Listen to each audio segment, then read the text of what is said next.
وقيل للذين اتقوا ماذا أنزل ربكم قالوا خيرا للذين أحسنوا في هذه الدنيا حسنة.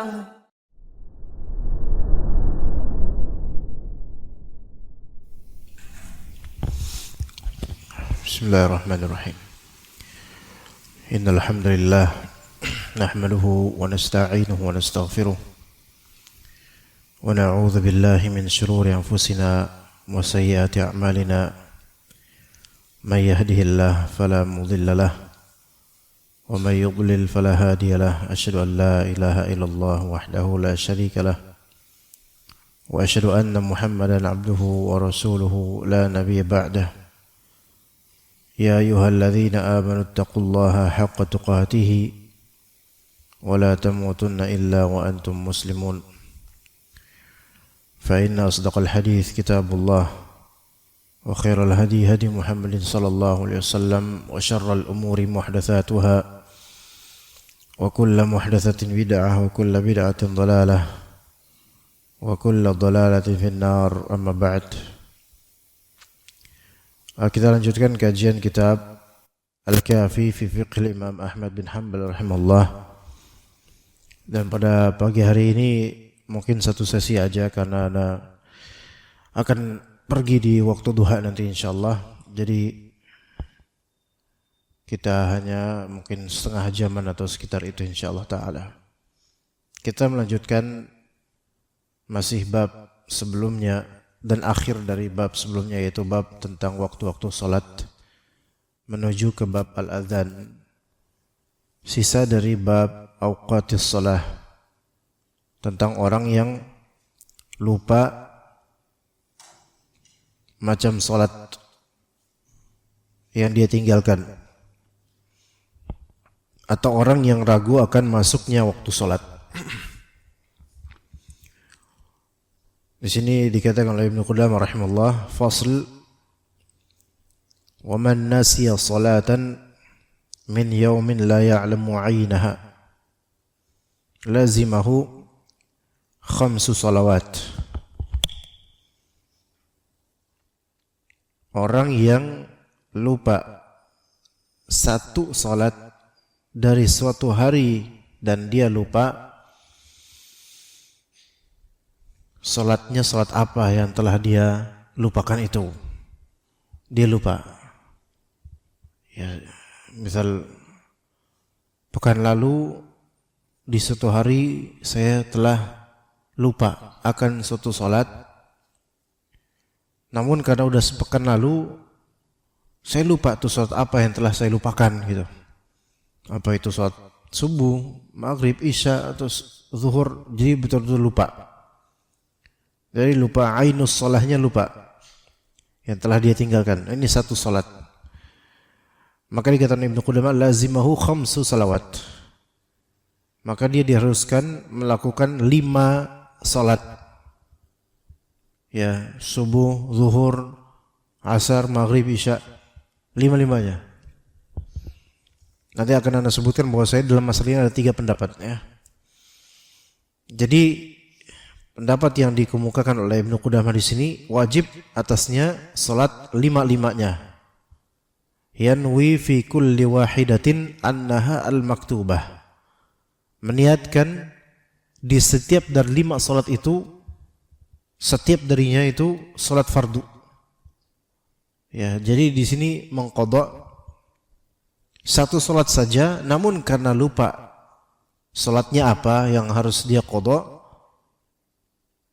maka 5-5-nya dilakukan sebagai bentuk ihtiyat dan kehati-hatian agar salah satunya dapat gitu. Ya, jadi setiap dari 5 itu dia niatkan ini salat fardu yang diqadha. Liyahsula lahu ta'diyata fardhihi biyaqin. Supaya dia mendapatkan penunaian salat fardu dengan yakin. Karena dengan 5-5-nya dia lakukan, maka pasti salah satunya kena gitu, sesuai dengan apa yang dia lupakan dulu. gitu. Jadi ini pendapat pertama. Kalau misalnya seseorang melupakan satu sholat, namun dia lupa sholat apa yang dia telah lupakan, entah subuh, entah zuhur, entah maghrib, entah asar, entah isya. Maka pendapat pertama yaitu ya udah, kalau lupa 5-5-nya antum sholat, 5-5-nya. Taib. Itu pertama. Pendapat pertama. Pendapat kedua, dia cukup sholat 3 saja. Dia cukup sholat 3 saja, yaitu sholat qada 2 rakaat, yaitu subuh, sholat 3 rakaat, yaitu maghrib, dan sholat 4 rakaat, yaitu merepresentasikan, mewakili zuhur, asar, dan isya. Itu pendapat kedua. Jadi tidak harus 5-5-nya, melainkan cukup 3 aja, yaitu 3 sholat. Yang pertama dia sholat 2 rakaat, ya, yang kedua dia sholat 3 rakaat, yang ketiga dia sholat 4 rakaat. Atau bisa dikatakan yang pertama dia sholat 2 rakaat, kemudian dia sholat 4 rakaat, dan kemudian dia sholat 3 rakaat. Jadi 3 macam sholat aja yang dia lakukan sebagai qada, karena 4 rakaat sholat itu mewakili 3 macam atau 3 sholat, yaitu zuhur, asar, dan isya.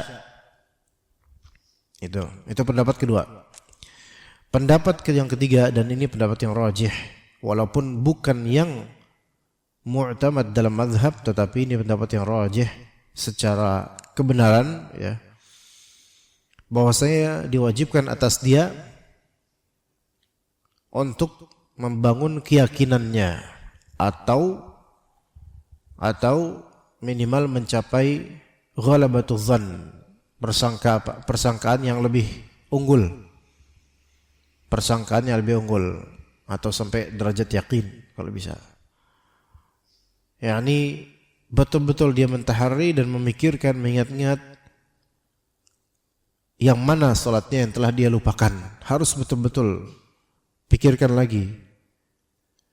Kalau belum sampai derajat yakin, sementara masih bisa menerawang kira-kira itu apa, maka lakukan itu. Misal setelah dia pertimbangan, pikir-pikir gitu, atau dia bertanya ke teman-temannya atau ke orang, melihat indikasi-indikasi waktu apa yang telah dia lalaikan ketika itu. Misal kayaknya zuhur deh, soalnya waktu itu jam segitu atau tanggal segitu kan lagi sibuk-sibuknya kerja misalnya. Maka persangkaan kuat ini menjadi alasan untuk menunaikan sholat itu. Jadi tidak harus semuanya gitu, tidak harus lima-limanya. Ini pendapat yang rajih, ya, yang mana pendapat ini bukan mu'tamad, bukan pendapat yang jadi unggulan dalam mazhab Hanbali, tetapi secara kebenaran dan secara kaidah semestinya pendapat ini yang lebih dibenarkan.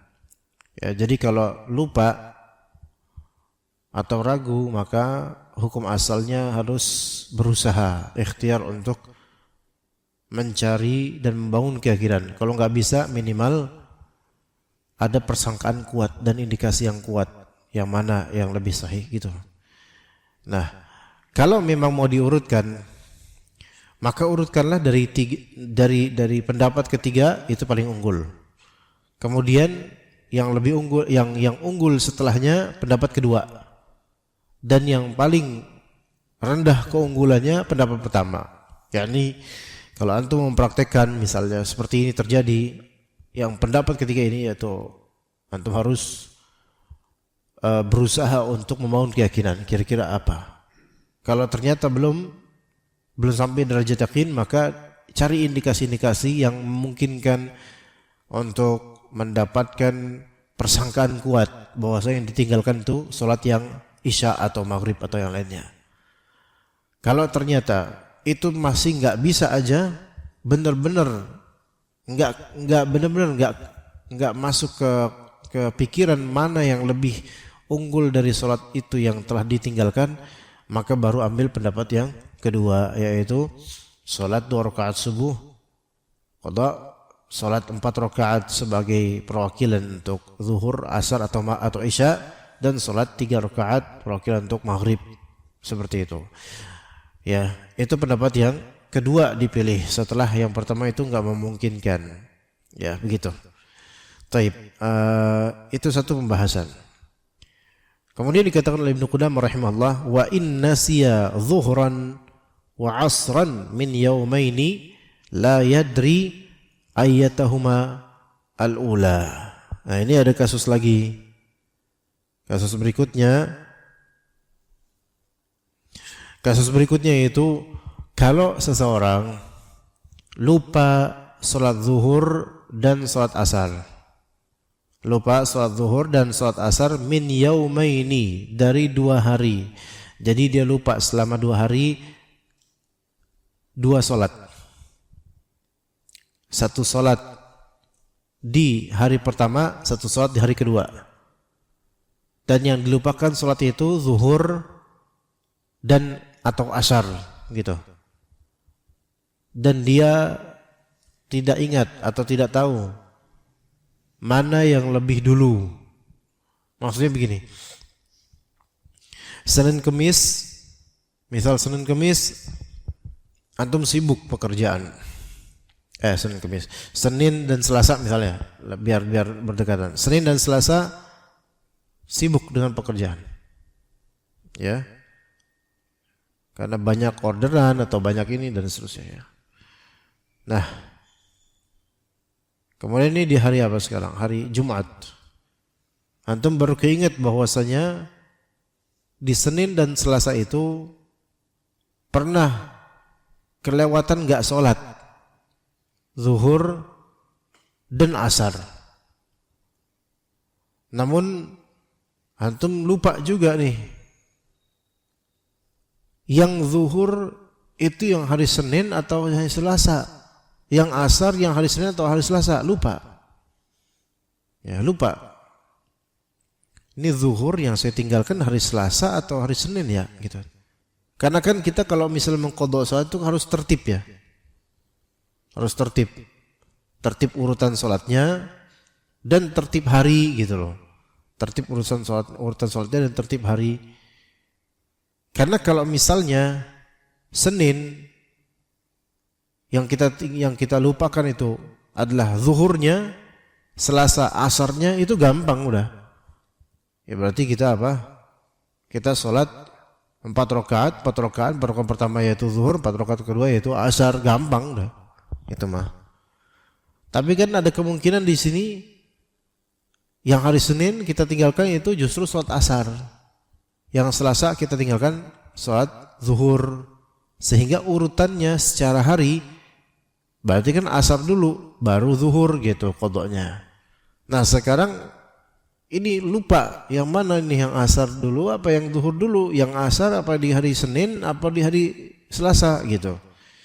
Maka lazimahu thalathu salawatin zuhran thumma asran thumma zuhra.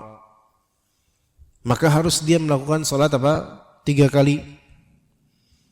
Yaitu salat zuhur dulu, kemudian salat asar, kemudian salat zuhur. Gitu. Itu. Atau format kedua, asran thumma zuhran thumma asran. Yaitu asar dulu, kemudian zuhur dulu, kemudian asar, kemudian zuhur, kemudian asar selanjutnya. Kenapa begitu? Liyahsulalahu tartibaha biyaqinin, supaya terjadi penertiban secara meyakinkan. Karena tertib itu bisa dengan macam salatnya dan bisa pula disebabkan harinya gitu.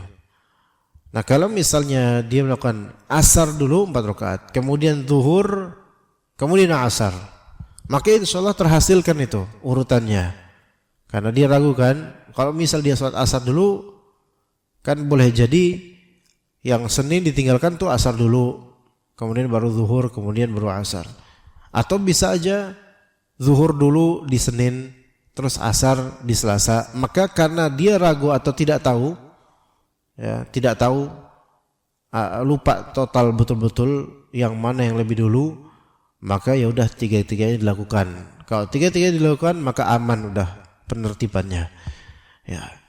Dan ini fuqaha, para ahli fikih memang kerap kali memberikan suatu permasalahan yang gharib, yang mungkin aneh bagi kita ya, tapi di zaman itu mungkin ini terjadi. Kalau di zaman sekarang Allahu a'lam. Hanya saja di zaman sekarang sekali orang meninggalkan salat itu bisa lebih kompleks. Bisa lebih kompleks. Kalau ini masih simpel ini. Ya, sekarang orang meninggalkan salat itu kan bukan hanya zuhur hari Senin atau asar hari Selasa. Udah, urutannya udah nggak jelas. Iya, Senin apa aja dia tinggal, dia lupa. Selasa apa aja dia tinggal, dia lupa. Rabu ninggalin juga, apa yang dia lupa. Ya, yang pasti subuh dia tinggalin tuh, yang pasti tuh. Nah yang seperti ini repot emang, repot. Dia gimana mau qadha? Makanya Syekhul Islam Ibnu Taimiyah rahimahullah itu berpandangan bahwasanya orang yang sengaja meninggalkan sholat keluar dari waktunya itu tidak ada qadha buat dia. Pendapatnya Syekhul Islam Ibnu Taimiyah ini pendapat yang keluar dari mazhab Hanbali. Namun ternyata kalau ditimbang-timbang sebenarnya dalil yang digunakan dan hujjah yang dipakai oleh Syekhul Islam Ibnu Taimiyah itu malah justru kuat juga gitu loh. Dan justru dari dalil yang melazimkan qadha salat fardu yang ditinggalkan sengaja itu dalil-dalilnya juga dalil-dalil yang masih umum, yang tidak khusus untuk. Jadi qadha salat itu kan dalil-dalilnya dari hadis Nabi SAW, yaitu untuk yang lupa dan yang ketiduran gitu loh. Sementara orang yang sengaja ninggalin sholat itu dalil sharih yang sahih yang mengharuskan orang untuk mengqadha'nya di luar waktunya, itu malah justru nggak ada. Kalau puasa iya, ya. Kalau puasa itu enggak, kalau puasa itu untuk orang yang haid, nifas, safar, beruzur, ya itu diqadha. Ya, tapi itu masalah lain puasa itu. Dan juga puasa, meninggalkan puasa bahkan ada pendapat yang tidak perlu mengqadha'nya gitu loh. Sengaja, kalau sengaja. Alhamdulillah di sini salat. Kalau misal diqadha'nya pun, kalau pakai kaidah dalam mazhab yaitu luzumut tartib, harus tertib dan urut secara urutan salat dan secara hari, maka kita akan dapatkan banyak hamba di perumahan wahana yang mau qadha juga bingung. Nanya ke ustadznya, memang tanya ke imamnya, anak Libya, gimana ustadz imam? Ini ana mau qadha salat, udah banyak nih salat yang belum ana lakukan nih selama sebulan ini. Lantum pakai kaidah mazhab Hanbali tartib. Menurut mazhab Hanbali harus terjadi tartib. Dan usahakan sampai meyakinkan tartibnya. Gimana caranya? Ya Bapak bikin daftar atau list dari tanggal berapa, urutannya berapa nanti. Ya, ini tanggal sekian, ini subuh, zuhur. Bingung itu orang mau qadha gimana ya? Dalam kitab seperti ini pun contohnya itu sangat sederhana, yaitu kalau orang lupa satu sholat saja dan lupa sholat apa, baru 5 kali sholat misalnya, dan atau sholat zuhur dan asar kelupaan hari Senin atau Selasa ya, yang zuhur atau yang asar. Ah ini simple banget ini. Simpelnya aja, ini udah agak rumit juga kadang-kadang dipikirin. Jadi harus diqadha asar, zuhur, asar atau zuhur, asar, zuhur untuk husul yakin gitu. Yakin, husul tartib bil yakin gitu loh. Ini aja yang simple ini aja udah lumayan rumit gitu loh. Apalagi kalau kasusnya dia meninggalkan Senin zuhur atau asar dulu ya, Selasa kayaknya Sabtu, kayaknya subuh juga ketinggalan, zuhur juga deh, atau lupa deh. Rabu, kayaknya Rabu 5-5-nya deh. Kamis, nah ini saya lupa lagi nih Kamis nih, apakah 5-5-nya cuma 3 atau gimana, saya lupa lagi nih. Jumat, kalau Jumatan ya saya Jumatan, cuman Sabtu nggak tahu waktu itu gimana ya, Sabtu Jumat ya gimana saja, terus Ustadznya bingung. Udah kamu mati aja lah gitu loh. Kalau gitu mati aja lah, biar nggak usah ini lah gitu. Taubat mati dah, udah selesai gitu. Jadi bingung kan. Makanya pendapat yang mengatakan kalau udah lewat waktunya nggak usah diqadha. Dosa silahkan tanggung. Taubat aja, tapi nggak qadha gitu. Ada yang berpendapat seperti itu. Ya, ada yang berpendapat qadha itu hanya untuk salat yang bisa dijamak takhirkan.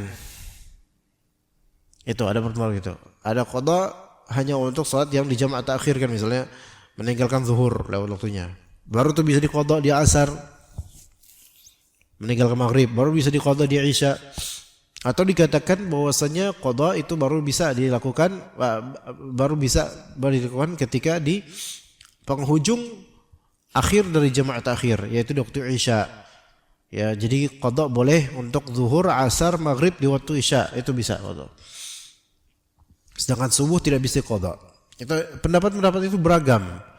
Adapun Syekhul Islam Ibn Taimiyah mengatakan, kan negara qadha. Semua orang yang salat di luar waktunya, maka dia salat yang tidak mu'tabar, tanpa uzur tidak mu'tabar. Karena kata Allah Azza wa Jalla, "Inna salata kanat al-mu'minina kitaban mawquta."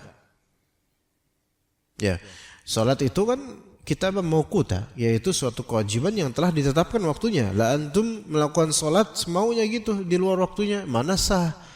Kecuali kalau ada dalil yang mensahkan, seperti dalil apa yang menunjukkan orang yang lupa akan salat atau ketiduran, maka Rasulullah perintahkan fal yusalliha idza dzakaraha, maka hendaklah dia salat ketika dia mengingatnya. Kalau lupa di sini. Bukan sengaja ninggalin, lupa akan salat. Ya, maka ini baru qadha.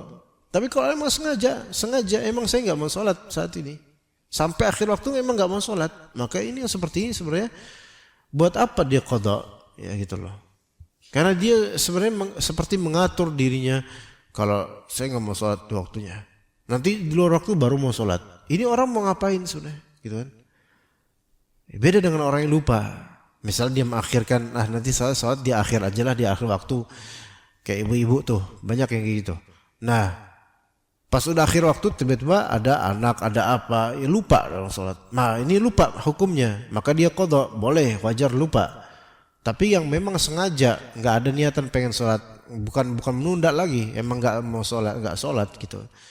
Maka yang seperti ini qadha buat apa dia? Taubat aja gitu. Ya seperti itu. Adapun yang lupa seperti yang tadi, maka itu diqadha. Hanya saja masa setiap hari lupa sih gitu loh. Masa setiap hari lupa? Kalau setiap hari lupa itu emang berarti meremehkan masalah salat, ya. Taib. Fasal berikutnya, wa man syakka fi dukhulil waqt lam yusalli hina yatayaqqan aw yaghliba lam yusalli hatta yatayaqqana aw yaghliba ala dhannihi dzalika bidalil. Nah, masalah sekarang adalah orang yang ragu sudah masuk waktu atau belum, ya. Ragu dia. Sudah masuk waktu atau belum, ragu tentang dukhul al-waqt, ragu akan masuknya waktu. Maka kata Ibnu Qudamah rahimahullah, lam yusalli hatta yatayaqqana aw yaghliba ala dhannihi dzalika bidalil. Ya, dia kalau misalnya ragu ini sudah masuk waktunya belum, ya, jangan salat dulu sampai dia yakin. Tunggu dulu bentar sampai dia yakin sudah masuk waktunya, atau dia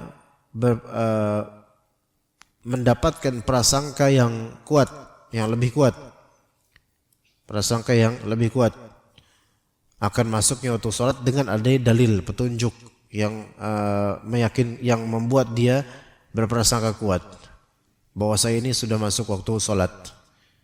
Jadi kalau ragu ini udah masuk waktu sholat belum, ya jangan sholat dulu kalau gitu. Ya jangan sholat dulu. Itu sholat apapun, fardu ataupun mungkin syuruk nanti atau siapa gitu. Kalau memang ragu jangan sholat dulu. Karena tunggu dulu bentar, nanti juga akan yakin jadinya. Sudah masuk waktunya. Kalau sekarang kan lebih mudah karena apa? Sekarang bisa ada apa? Ada timer atau ada suara adzan melalui speaker masjid-masjid gitu loh. Kasus ini mungkin kalau misal di hutan atau di gurun pasir atau di negara orang-orang kafir yang tidak terdengar suara adzan misalnya, maka ini bermanfaat ilmu ini. Jadi kalau ragu, maka jangan sholat dulu. Dan lebih muskilahnya lagi kalau kita tinggal di daerah misal Skandinavia, di daerah Swedia, Norwegia, Denmark dan semisalnya yang itu umumnya negara kafir, tidak terdengar suara azan misalnya. Dan juga waktu di sana itu terutama malam itu beda sekali dengan waktu di sini. Ya, di sana malam beda sekali dengan waktu di sini. Maka ini banyak keraguan tentang masalah sudah masuk waktu sholat atau belum. Ya, terutama subuh, ini udah masuk subuh atau belum, karena malamnya itu kan ringkas. Ya, ini sudah masuk atau belum. Nah, ini bingung. Jadi jangan sampai dia sholat sampai dia meyakini sudah masuk waktu subuh, atau persangkaan kuatnya terwujud di kalbunya dengan adanya dalil seperti melihat sesuatu di ufuk sana. Hanya saja kan kalau di Norwegia, misalnya Norwegia dengan ya matahari yang beda, maksudnya beda di sini yaitu siklusnya beda, kemudian juga pegunungan yang banyak, bukitan yang sulit untuk melihat cahaya di ufuk sana gitu loh. Nah, ini yang sulit nih bagi orang-orang muslim yang ada di sana, kecuali mungkin udah penduduk asli sana yang mengerti waktu ya. Tapi kalau sekarang alhamdulillah internet di mana-mana sehingga mungkin bisa disimpulkan gitu loh. Dan orang-orang muslim daerah Swedia dan semisalnya, banyak dari mereka itu menggunakan media internet mengetahui waktu sholat versi Mesir. Jadi mereka mengikuti Mesir. Buka puasa itu mengikuti waktu Mesir gitu misalnya. Karena samaan bagi mereka. Ya, ini seperti yang diceritakan oleh Pak RT, Pak Ali ya, waktu itu kita ngobrol-ngobrol dan beliau cerita juga, beliau pernah dinas TNI ya di Surabaya, di Swedia ya, dan beliau ya berkisah seperti itu. Jadi ngikutin waktu Mesir karena searah gitu muslim sana ngikutin waktu Mesir ya. Taib, fa in akhbarahu thiqatun an ilmin amila bih. Kalau dia ragu ini udah masuk waktu atau belum, kemudian ada seorang yang thiqah terpercaya mengabarkan kepadanya sudah masuk waktu sholat, dan kabar dari dia itu berdasarkan ilmu yang dia punya. Berdasarkan ilmu yang dia punya, ilmu tanda-tanda masuk waktu sholat. Kemudian mungkin ilmu juga di sini kalau zaman sekarang yaitu koneksi internet misalnya, ya bisa tahu sekarang udah masuk waktu sholat daerah itu, maka dia silahkan mengamalkan itu selama website atau aplikasi yang orang ini gunakan itu aplikasi yang valid dan terpercaya gitu, maka bisa untuk diamalkan. Atau dia mendapatkan kabar bukan dari orang tapi dari internet langsung, ya dia buka HP dan ada sinyal dan kemudian dia aktifkan GPS-nya daerahnya sini, kemudian setelah aktif GPS-nya aplikasi untuk sholat itu terwujud sekarang sudah jam sekian dan udah masuk waktu sholat atau belum, maka itu bisa. Apakah itu based atau dia berbasis ilmu, maka wallahu alam sains itu juga ilmu ya, dan mungkin perhitungan saintifik yang ada di aplikasi itu memang udah bertimbangannya akurat misalnya begitu, maka bismillah insyaallah ya, maka dia amalkan itu. Oh belum masuk waktu sholat, maka khalas dia tawakuf, diam dulu. Terus kemudian 4 menit lagi, nah setelah 4 menit now atau sekarang sudah masuk waktu sholat, maka karena ini saintifik yang memang valid insyaallah dan terpercaya, dan buktinya di Google Play dia aplikasi ini sudah di-download oleh jutaan orang dan di-review oleh ratusan atau ribuan dari orang, dan mereka mentesti aplikasi ini akan akurasinya, akan manfaatnya, maka khalas ini berarti insyaallah ala ilm. yaitu di atas ilmu insyaallah. Dan di sini wa in akhbarahu an ijtihadin lam yuqallidhu. Nah, kemudian kasus lain, kalau misalnya dia ragu masuk atau belum ya waktu sholat, terus ada orang yang mengkhabarkan padanya, sudah masuk waktu sholat loh, tapi kabar dari dia itu bukan berdasarkan murni ilmu yang tidak ada keraguan padanya, melainkan orang ini mengabarkan berdasarkan ijtihadnya versi dia. Menurut saya sih, gitu katanya, saya sih meneliti, menurut saya sih udah masuk waktunya nih. Buktinya apa? Ya saya merasa aja dihitung jam-jam sekian, masa sekarang belum masuk waktunya gitu. Jadi masih pakai perasaan atau ijtihad yang mana itu ada kemungkinan salah. Maka dikatakan di sini lam yuqallidhu. Maka kalau orang mengabarkan masuk waktu sholat berdasarkan pandangan pribadi dia, ijtihad pribadi dia, maka jangan ikutin. Karena apa? Karena kalau kita ngikutin dia itu membangun pendapatnya itu di atas hal yang bisa iya bisa enggak, meragukan. Maka tinggalkan keraguan. Ya udah tunggu aja. Sebentar siapa tahu udah masuk waktu sholat nantinya. Ya khawatirnya dia mengabarkan sesuai ijtihadnya, sementara dia pun masih belum yakin akan masuk waktu sholat, sehingga kita akhirnya karena ikut bertaklid padanya, kita sholat di atas keraguan apakah ini sudah masuk atau belum. Beda dengan yang tadi, misal aplikasi yang memang sudah akreditasi atau memang sudah dikenal valid ya. Wa in shalla, nah kasus berikutnya, wa in shalla sebelumnya wajtahada hatta yaghliba ala dhannihi dukhuluhu ya. Hendaknya kalau misalnya tadi ada yang mengabarkan berdasarkan ijtihad pribadinya, maka jangan bertaklid dan hendaklah dia berijtihad sendiri coba sampai dia menuju ke persangkaan yang kuat kalau sudah masuk. Ya, jadi mendingan dia bertahari dan ijtihad sendiri. Kemudian wa in shalla fabana annahu wafaqal waqta aw ba'dahu ajza'ahu li'annahu shalla ba'dal wujub.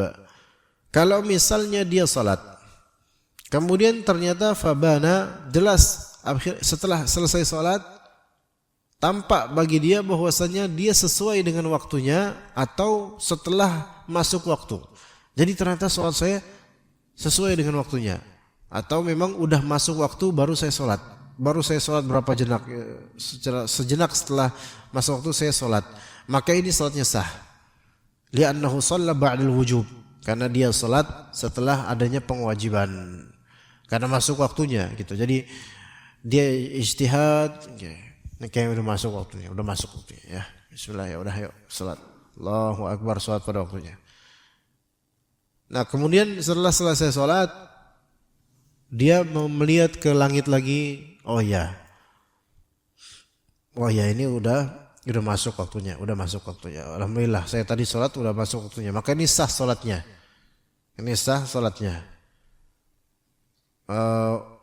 Wa in wafaqa qablahu lam yujzih. Kalau misalnya dia salat namun malah justru pas dia salat itu selaras dengan setelah selesai salat baru terjelaskan pada dia bahwasanya dia itu melakukan salat malah justru sebelum waktunya, maka salatnya ini tidak dianggap sah atau tidak cukup lah salatnya, walaupun dia berpahala salatnya insyaallah, tapi tidak cukup untuk memenuhi kewajiban. Li'annahu shalla qabla al-wujub, karena dia telah salat sebelum diwajibkannya. Maka mungkin hanya sah sebagai makna salat sunnah dan pahalanya ada, namun tidak mujzi untuk salat wajib, yaitu tidak dianggap setelah melakukan hal yang wajib, belum. Dia lakukan lagi sholatnya di waktunya. Jadi kalau misal ini, kita kan tahu waktu sholat zuhur itu kan tergelincirnya matahari ke arah barat. Misal, ya. Jadi kan sholat zuhur itu 10 menitan atau 15 menitan sebelum waktu zuhur, kalau ada benda kayak gini, itu nggak ada bayangan. Jadi kalau benda ini gak ada bayangan, berarti ini waktu dilarangnya salat. 10 menitan sebelum salat zuhur. Itu nggak ada bayangan, motor itu nggak ada bayangan, maksudnya bayangan tuh di bawah langsung gitu loh, nggak ada condong ke kanan ke kiri atau condong ke barat atau timur, nggak ada. Taib. Misal antum di hutan atau di mana gitu pada pasir, dan setelah antum coba tancapkan misalnya tombak, plek, oh udah agak condong nih bayangannya nih, berarti matahari nggak tepat di atas banget. Agak condong nih, udah masuk waktu zuhur nih. Ya bismillah lah. Kemudian sholat zuhur, Allahu Akbar. Jadi ini tombak antum tancepin, ternyata kan namanya padang pasir, ya padang pasir antum nggak punya kompas gitu kan, nggak ada internet, ya. Di tombak kemudian bayangannya ke sini gitu. Bayangannya ke sini. Matahari agak sanaan berarti. Bayang ke sini. Maka antum sholat menganggap bahwasanya ini sudah masuk waktu zuhur karena kan matahari udah tergelincir ke arah barat misalnya. Oke. Allahu Akbar. Selesai sholat antum perhatikan lagi bayangan tadi di tombak antum. Loh, kok sekarang bayangannya malah berlawanan dengan bayangan yang tadi gitu. Faham gak maksudnya? Kok berlawanan dengan bayangan yang tadi ya? Berarti bayangan yang tadi matahari itu masih di arah timur dan bayangan ke arah barat. Berarti ini 20 menit sebelum zuhur gitu loh. Sekarang bayangan ke arah timur. Berarti matahari ke arah barat dong. Kok berlawanan sekarang ya pas saya selesai sholat? Maka dia akhirnya sadar, yaitu jelas baginya bahwasanya dia sholat zuhur sebelum waktunya. Faham gak di sini? Maka dia harus mengulang sholat zuhurnya. Nah, gitu. Walaupun tadi dia udah berusaha berijtihad dan menganggap bahwasanya sudah masuk waktunya karena saya lihat bayangannya tadi kan kelihatan. Maka ini udah berarti kayaknya matahari udah condong ke arah barat, condong ke barat, tergelincir ke barat gitu mas. Zawalus syams, tergelincir ke arah barat. Saya kira tadi matahari ke arah barat, kemudian bayangannya ke arah timur. Ternyata pas selesai sholat sebaliknya. Saya lihat lah kok malah terbalik ini. Oh berarti tadi saya salah. Berarti tadi belum masuk waktu sholat zuhur. Maka sekarang saya harus mengulang lagi. Lah tadi kemudian gimana? Ya karena ini berdasarkan ijtihad, maka yang tadi dianggap sebagai semakna dengan sholat sunnah. Tetap berpahala, namun bukan pahala wajib. Ya, maka yang sekarang wajib dia untuk sholat zuhur. Maka sebelum waktunya itu tidak mujzi namanya. Tidak mujzi yaitu tidak mencukupi untuk dinilai sebagai amalan pada waktunya. Ya. Jadi orang yang melakukan amalan pada waktunya, maka pada waktu disyariatkannya, maka amalan tersebut bisa saja tidak sah, atau kalau karena ijtihad, maka karena Allah Ta'ala Maha Pemurah tetap dapat pahala ijtihadnya, namun tidak mencukupi. Kayak misalnya Torik, ya, Torik usia 2 bulan udah haji, sah nggak hajinya? Sah? Enggak lah. Karena kan Torik enggak talbiyah, enggak, kemudian melafalkan ini itu enggak kan? Kan cuma ngomong itu, enggak salah. Kalau misalnya Torik ini udah usia 8 tahun, 9 tahun, mungkin bisa dia sah sebagai ibadah haji, Pak. Tapi 2 bulan mau ngomong apa? Bahkan ibunya belum selesai nifas. Ya. Maka itu tidak sah sebagai haji. Gitu. Karena belum waktunya. Dan juga karena memang dia nggak bisa apa-apa. Talbiyah nggak bisa, labbaik Allahumma labbaik. Ya. Tawaf juga dalam keadaan najis mungkin, pakai pampers atau apa, gitu kan? Ya, maka itu Torik harus haji lagi. Bolehlah bareng anak kapan-kapan insya Allah. Kalau antum mau ikutan boleh, ya. Gitu. Ya seperti itu. Jadi orang yang melakukan amalan sebelum waktunya, maka amalan tersebut tidak mencukupi. Walaupun kadang bisa aja amalan itu berpahala. kalau memang dia melakukannya berdasarkan ijtihad walaupun salah. Ya, kita cukup sampai sini insyaallah. Barakallahu fikum jami'an. Wa sallallahu ala nabiyina Muhammad wa ala alihi wa sahbihi ajma'in. Subhanakallahumma wa bihamdika asyhadu an la ilaha illa anta astaghfiruka wa atubu ilaik. Assalamualaikum warahmatullahi wabarakatuh.